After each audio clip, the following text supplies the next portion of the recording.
सिर्फ डर के कारण मैं चौथे और पांचवें सेमेस्टर में एक भी दिन कॉलेज नहीं गया।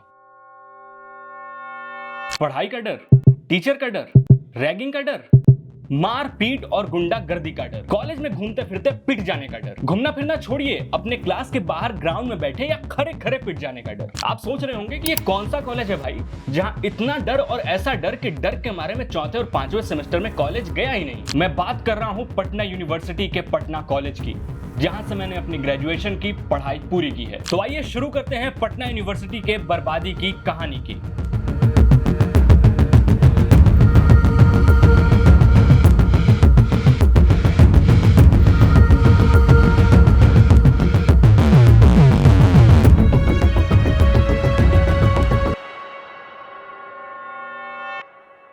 कभी पटना यूनिवर्सिटी की धरती ने देश को संविधान सभा का पहला अध्यक्ष दिया। यहीं से निकले बिहार केसरी डॉक्टर श्री कृष्ण सिंह, साहित्य सम्राट रामधारी सिंह दिनकर और ऐसे न जाने कितने रत्न जिनके शब्द और कर्म से भारत का भविष्य लिखा गया। भारत की 7वीं सबसे पुरानी यूनिवर्सिटी, जहां से सैकड़ों नौकरशाह निकले, दर्जनों नेताओं ने राजनीति के शिखर का सफर तय किया, हजारों इंजीनियर और डॉक्टरों ने अपनी काबिलियत का लोहा मनवाया।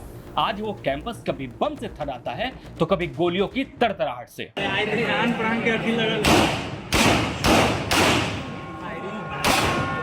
पटना यूनिवर्सिटी की हर एक ईंट, हर एक दीवार एक इतिहास समेटे हुए है, लेकिन आज ये दीवारें सील किए गए हॉस्टलों, टपकती छतों और खंडहर हो चुके कमरों की कहानियां बयां कर रही है। थोड़ा इतिहास पर नजर डालते हैं। बात 1912 की है, जब बिहार बंगाल से अलग हुआ और यहाँ एक ऐसी यूनिवर्सिटी की मांग उठी जो आने वाली पीढ़ियों का भविष्य गढ़ सके। 1917 में पटना यूनिवर्सिटी का जन्म हुआ। ठीक वैसे ही जैसे लंदन की यूनिवर्सिटी टेम्स नदी के किनारे बसी है, वैसे ही पटना यूनिवर्सिटी गंगा के तट पर बसाई गई। पर आज वही गंगा इस शिक्षा के मंदिर के पतन का मूक गवाह बनी खड़ी है। कभी इसे पूरब का ऑक्सफोर्ड कहा जाता था। एक समय ऐसा था जब यहाँ के शिक्षक आइंस्टीन के सिद्धांतों को चुनौती दे रहे थे। लाइब्रेरी, कैंपस, रिसर्च और पढ़ाई की मिसाल दी जाती थी। लेकिन आज बम बारूद की आवाज, मारपीट, गोलीबारी पटना यूनिवर्सिटी की पहचान बन चुकी है। जहां कभी बहस और तर्क चलते थे, आज वहां लाठी, पिस्तौल और खून की कहानी लिखी जा रही है। तो आपस में जो है जिस तरीके की चीजें जो है फायरिंग से लेकर के तमाम तरह की चीजें, पत्थरबाजी जो है वो देखने सुनने को यहाँ मिल रहा है पटना यूनिवर्सिटी कैंपस में। और ये हालत तब है जब बीते 35 सालों से इस यूनिवर्सिटी से निकले लालू प्रसाद यादव और नीतीश कुमार जैसे लोग बिहार में सरकार चला रहे हैं। क्या खूब तरीके से लालू यादव और नीतीश कुमार ने अपने संस्थान का कर चुकाया। पटना यूनिवर्सिटी के मिंटो और जैक्सन हॉस्टल, जहां से कभी IAS और IPS निकला करते थे, जहां कभी ये कहा जाता था कि if anyone is any man in Bihar, he is mintonian. मतलब बिहार में अगर कोई इन्फ्लुएंशियल और रिस्पेक्टेबल आदमी है तो वो मिंटोनियन है। आज वहां वीरानी का सन्नाटा है। 1908 में बने ये हॉस्टल कभी शाही घरानों, दरभंगा महाराज, हथुआ नरेश, बेतिया रानी के सहयोग से खड़े हुए थे, लेकिन आज सरकारों की उपेक्षा ने इन्हें खंडहर में तब्दील कर दिया। प्रभात खबर की एक रिपोर्ट कहती है कि साल 2023 के पहले 7 महीने में 15 बार बमबाजी, गोलीबारी, पत्थरबाजी और मारपीट की घटनाएं हुई। हर साल 100 से ज्यादा छात्रों पर मुकदमा दर्ज होता है। 307 और 302 जैसी संगीन धाराएं लगती हैं, लेकिन इसके बावजूद न छात्रों में डर है और न सिस्टम में सुधार। 2019 की एक घटना आज भी रूह कपा देती है। पीरबहोर थाना क्षेत्र में 2 छात्र गुटों के झगड़े में एक छात्र की मौत हो गई। 43 छात्रों को जेल भेजा गया। उसी साल नूतन हॉस्टल में बम धमाके से कई छात्र घायल हुए। 18 को जेल भेजा गया, लेकिन तब से लेकर अब तक कुछ नहीं बदला। पीड़ित छात्र FIR तक दर्ज नहीं कराते। क्यों?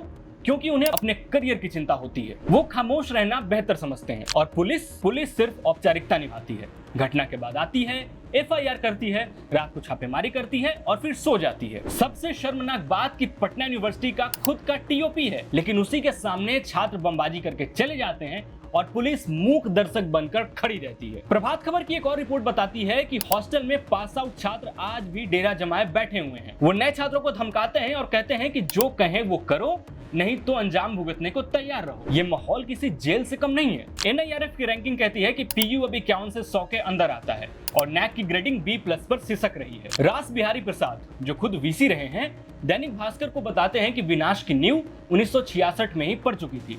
उस समय छात्रों के आंदोलन ने यूनिवर्सिटी में गोलीबारी और गुंडागर्दी की संस्कृति को जन्म दिया। महामाया प्रसाद जैसे नेताओं ने इसे भुनाया। छात्रों को जिगर का टुकड़ा कहकर मंच पर उकसाया और फिर वही छात्र सत्ता की सीढ़ियां चढ़ते गए। जाति और राजनीति का जहर धीरे धीरे यूनिवर्सिटी की रगों में घुलता गया। रामजतन सिन्हा, जो खुद पहले छात्र संघ अध्यक्ष रहे, बताते हैं कि 1917 से पहले कोई स्टूडेंट यूनिवर्सिटी के ऑफिस तक जाने की हिम्मत नहीं करता था। सब कुछ व्यवस्थित था, लेकिन फिर डायरेक्ट इलेक्शन के बहाने जाति आई, सिंडिकेट, सीनेट, विभाग सब बट गए। योग्यता नहीं, जातीय पहचान प्रमोशन का आधार बन गई। फिर आया जेपी आंदोलन, जिसने देश को नई सरकार तो दी, लेकिन पटना यूनिवर्सिटी को बर्बाद की। पहली बार छात्रों ने किताब खोलकर परीक्षा दी, पहली बार शिक्षकों पर हमले हुए। यूनिवर्सिटी शिक्षा का केंद्र नहीं, सियासत का अखाड़ा बन गई। 1970 के बाद जो वीसी आए, वो किसी सरकार के चहेते थे। कुलपति अब विद्वान नहीं, राजनीतिक मोहरे बन गए।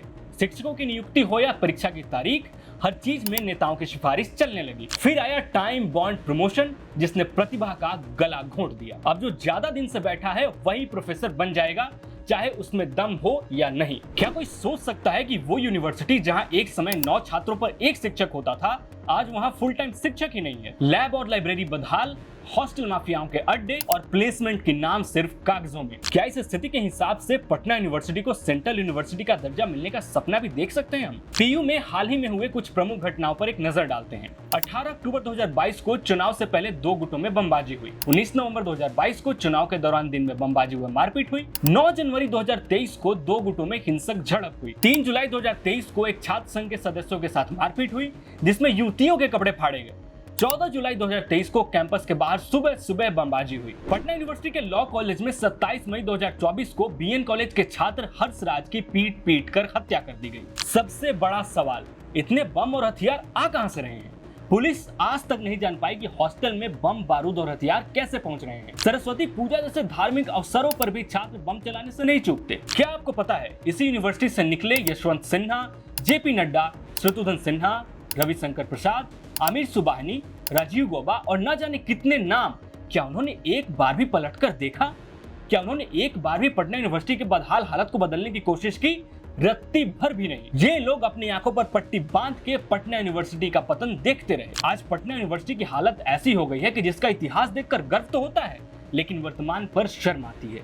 प्रशासन सो रहा है, सरकार चुप है, छात्र मायूस हैं और समाज खामोश। क्या किसी को फर्क नहीं पड़ता कि बिहार का सबसे पुराना कॉलेज, जिसकी उम्र खुद बिहार से भी ज्यादा है, आज मर रहा है? और ये सिर्फ पटना यूनिवर्सिटी का नाम नहीं गिर रहा है, ये बिहार का आत्मसम्मान है जो रोज रोज चूर हो रहा है। ये उस शिक्षा की परंपरा की ताबूत है जिसे कभी हम सब ने अपने सर माथे पर रखा था। एक और बड़ा सवाल ये कि लालू यादव और नीतीश कुमार ने आज तक इस यूनिवर्सिटी को एक आधुनिक संस्थान में क्यों नहीं बदला? आज जब हम इस धरोहर को टूटते हुए देखते हैं तो सीधा सवाल उठता है कि क्या बिहार के युवा सिर्फ राजनीति की आग में झोंके जाएंगे? क्या पटना यूनिवर्सिटी को फिर से उठाना किसी की प्राथमिकता नहीं है? कहाँ गए वो बड़े बड़े लोग जो यहाँ से निकले, और कहाँ है वो गर्व जो कभी हर छात्र की आंखों में झलकता था? तो आवाज उठाइए, सवाल कीजिए और इतिहास को मिटने से बचाइए, क्योंकि अगर शिक्षा का मंदिर टूट गया तो समाज की रीढ़ भी टूट जाएगी।